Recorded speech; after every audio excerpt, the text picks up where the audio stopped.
Okay, this is Jacob Schmitt with deerhuntingschool.com. I'm sitting here looking at a piece of public property that someone had emailed me about. I've actually talked back and forth with him quite a bit about deer hunting and different things. But I'm just going to take a look at it and just look at a few things that I see, some and talk about it just a little bit, just basically. I'm not going to go into great detail on, trying to put stands in certain locations and things like that. Just kind of, giving you guys some, some ideas and some insights and stuff like that on what we see. The property is this area here, okay? It runs up in here, kind of comes up here. It's got a little section that comes out here, right out in here, and so it's kind of this area here. I think it's it's less than 1,000 acres. Okay. The other thing, Jesse, is you've got another big piece of public property up here that's 3 times the size of this one that connects to it. So if you combine them both together, I think I measured it out and figured it's somewhere around 3,000 or 4,000 acres, something like that. I'm not sure. Don't quote me on that. So you've got a decent size area. Anytime when you've got public land, guys, if you can get a large area, the deer, if you've got a big area, we're talking, large. The bigger the area, the better, because it gives mature deer, especially if you're after mature bucks, it gives the deer, if there's a really big area, there's almost always areas that are not hunted, that are pretty much sanctuaries for deer. And finding them areas is key on public land. If you're going to have, you can have public land, guys, that is as good as some of the, just about as good as it gets. If you know how to find the areas and do your homework on aerial photos, Google Earth like this here, and take a look at the areas and know what you're looking at, and you can use the tools, the measurement where you can measure stuff out, different things like that. You can really have some very good success and have some public land that is ultimate. You've just got to be willing to put in a little extra work. I've got courses on finding deer and hunting deer, finding and hunting pressured nocturnal mature rutting bucks on public land. Guys, that course is about finding deer on public land and finding these areas, these pretty much sanctuaries. That's all it's about, really. Because if you find them, these what I consider is pretty much a sanctuary on a public land, you've got deer that are not hunted at all. Some deer will never even see a human in their entire life, guys, on public land, and that's hard to believe, even in states like this here, which is probably one of the most heavily hunted states. You get into some of these really large public land, there's deer on there that'll never see a human being. And that's hard for some people to believe, but it is true. So anyways, so if you're watching this and you're hunting public land, guys, and that's a great course for that. So let's look. I know Jesse, he's fixing to start scouting this area out. And guys, first thing I do is I look for key things. I come up here on this aerial photo and I'm looking for things. First thing that I notice is there's logging activity went on in this, and logging activity always gets me excited. I always like to look at it. Usually it provides very good habitat for white-tailed deer. Okay, so anytime you have good habitat for white-tailed deer, you've got areas that you need to check out. Now, you've got roads that are pretty easily accessible to it, but here, this is a clear cut. Here, you've got some stripped pines here. You've got some hardwoods runs all up through here, so you've got a variety of things. You've got water. The deer pretty much have everything they need. This is a hilly terrain. Let's see if I can't change the angle here a little bit. You can see here, this is it's got some terrain features to it that if you do some thinking with, you can really use to your advantage. especially Jesse, since you're in shape. I know you were talking about soccer on an email once, so I know you're in pretty good shape. If you use that to your advantage, you may be able to find you some areas that are really secluded, where you can find you some good deer, and get some deer that are pretty well acting, pretty natural. It's fairly flat, up through here and stuff, but definitely has got some good looking areas to me, because I'm going to zoom out as talk about why. When I look at hunting area, let me figure out how to straighten this map up. When I look at a hunting area, another thing I look for is variety. Deer need a variety of things. Okay, these deer have got hardwoods, so they've probably got quite a bit of acorns and different things. These deer have got clear cuts, so they're going to have quite a bit of food. The only thing I don't see that these deer have is a lot of ag around. Now, well, let's take that back. There's some agriculture here. Okay, yeah, they've got agriculture. These deer have got a variety. That is awesome, because as you get closer to these agriculture areas, these deer are going to have prime food during the summer months that really, give these deer a lot of nutrition and stuff. These deer have got lots of area covered. This is what you'd consider more of a big woods hunting. You're really going to have to get in, do some homework on, and really, basically you have to track the deer down. That's just basically that simple. And guys, any of you guys watching this here and wondering how to scout, I also have a course on that too. And I have several courses on deerhuntingschool.com. Just go to deerhuntingschool.com and you can see the courses on the left-hand side of the page. They're all great courses. They're designed to help you with specific things. Okay. And this here, I believe this is off the land, but so is that ag here. I don't know if this is agriculture or I think this is going to be agriculture areas. Yeah, I believe so. So you've got a good mix of things for the deer. And then this area up here, I know you wasn't asking about it, but I would definitely look at it, consider it, because you've got some big areas with no roads in them. You see this here? Here's a road. There looks like there's a road here, but you've got looks like a really large area here with no roads in it. I don't know how well you are with getting out far off the road and stuff, but most people that hunt, even public land or anything, most people won't walk much further than about 300 yards from their vehicle or from the road or something like that. And they'll take the easy route. So you can consider that. You may be able to get back into some areas, back in here and stuff that there's not many people at, because I measured this out. In the center of this, and this is the other part. I don't know if you knew this was connected there, but if you'll look, do some research on it. This is public land right here. Okay.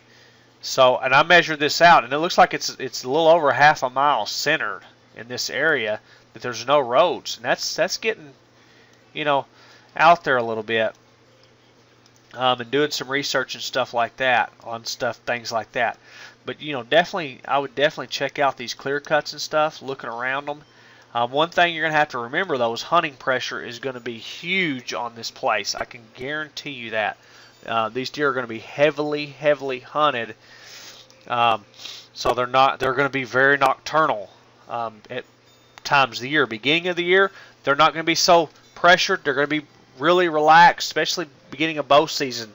The deer are going to be really relaxed for a couple weeks. I don't know how y'all's hunting seasons lay out.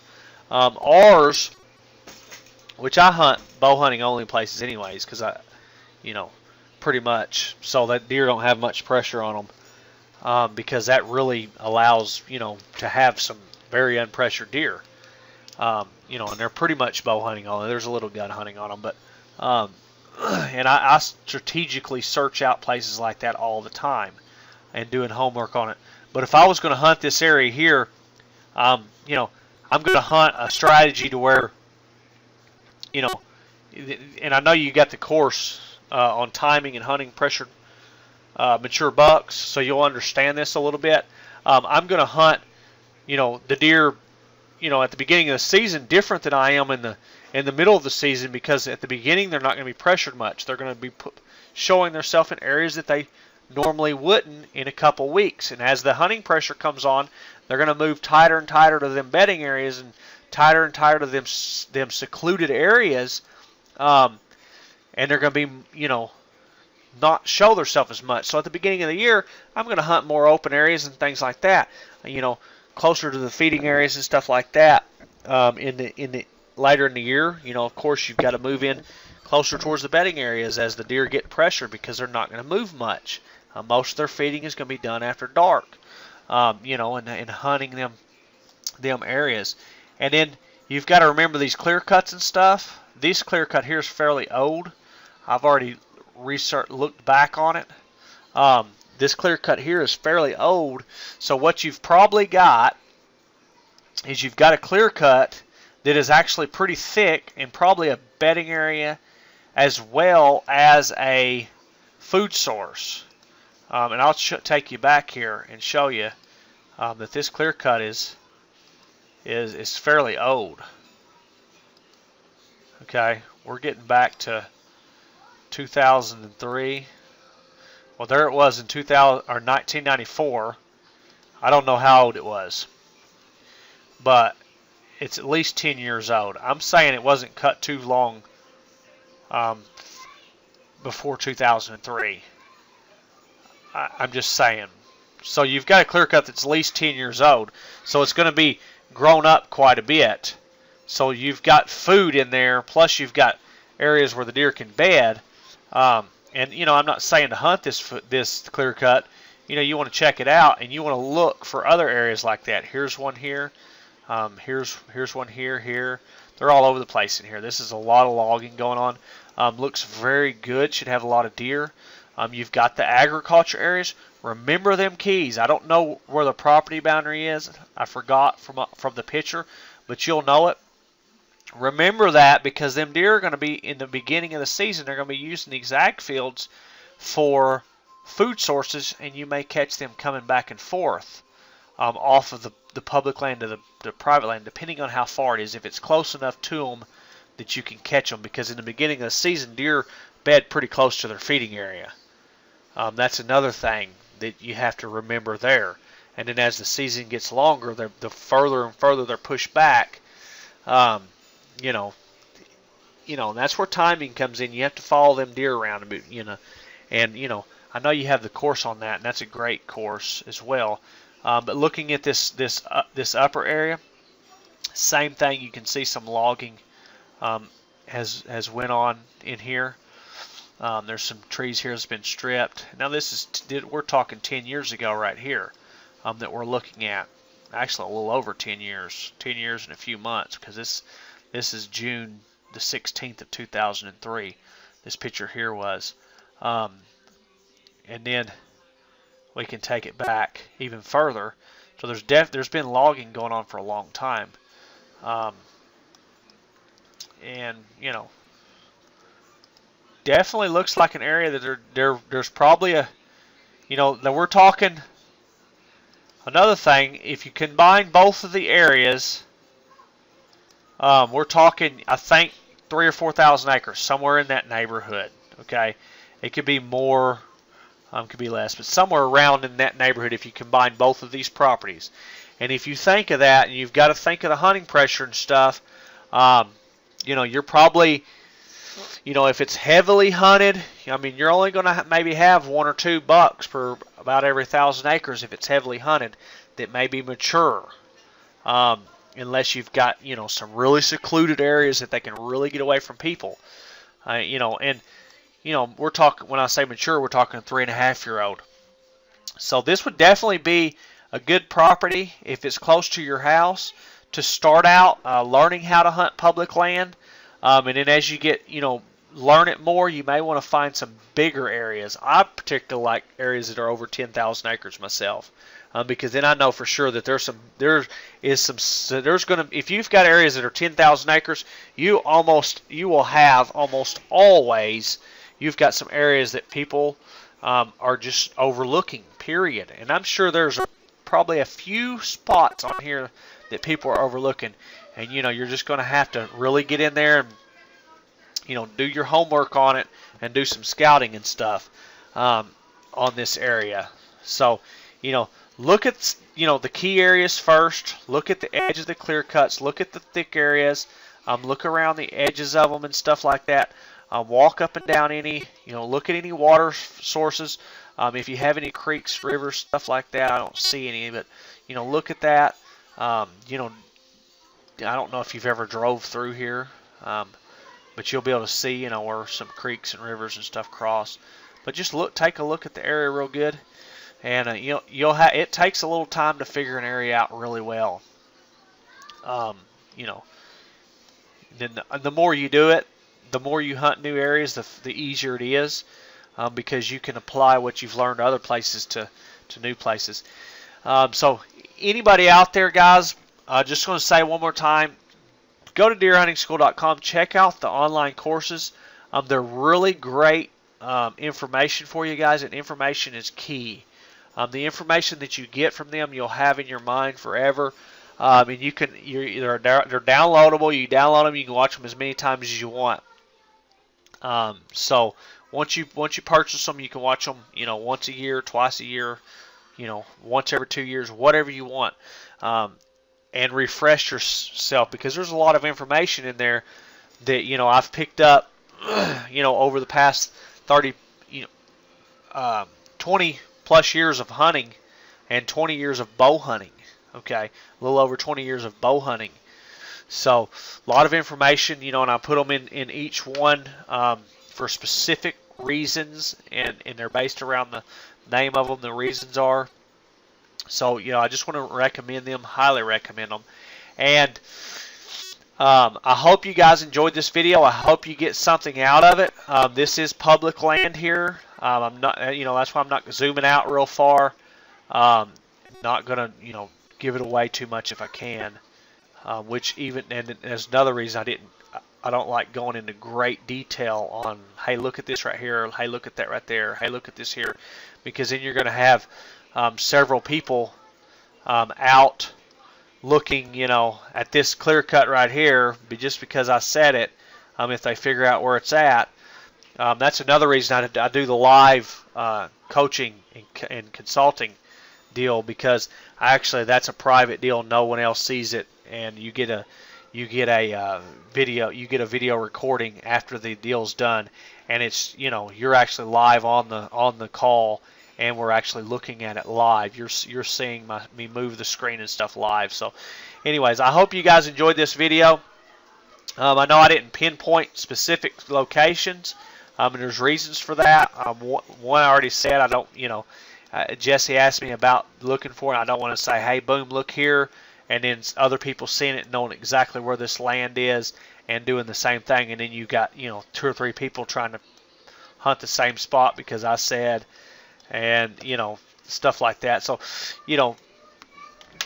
anyways, hope you guys enjoyed it. Jesse, I hope you enjoyed it. I hope it helped you out a little bit. I know you said you were going to rabbit hunt it. That sounds like a good idea to me. Get in there and rabbit hunt it after the deer season's over. The deer will have plenty of time to recover from the stress that you put on them by doing that anyways, before next season. And do your homework. Be patient.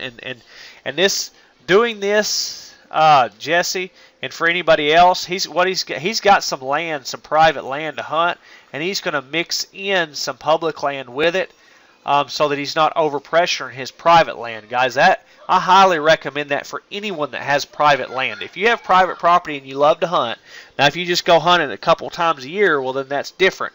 But if you love to hunt and you have private property, I highly recommend mixing some public land in with it, or finding you more places, because what happens a lot of times, you get in and overhunt it too much, and you are actually pressuring your deer on your private land more than the deer are pressured on public land, because you hunt it every single day, and a lot of times you're hunting the same stand every time, and you're forced to hunt when you have the opportunity. So then sometimes you hunt it with the wind the wrong direction and things like that. So you're putting more stress and pressure on the deer, and you're actually hurting yourself more than you're helping yourself. So that's a really good idea, Jesse. I think is mixing it up like you're going to. I think is a very good idea, and this looks like an area that you could probably take a few deer out of. Definitely does, and there's probably going to be a few good bucks in here, and you've got the agriculture fields. If you keep them in mind and stuff like that, and keep a lot of different things in mind that what the deer actually need to grow, really good, and stuff like that, you're really going to have a better chance. So anyways, hope you guys enjoyed the video. This is Jacob Schmitt with deerhuntingschool.com. Have a good day, and bye-bye.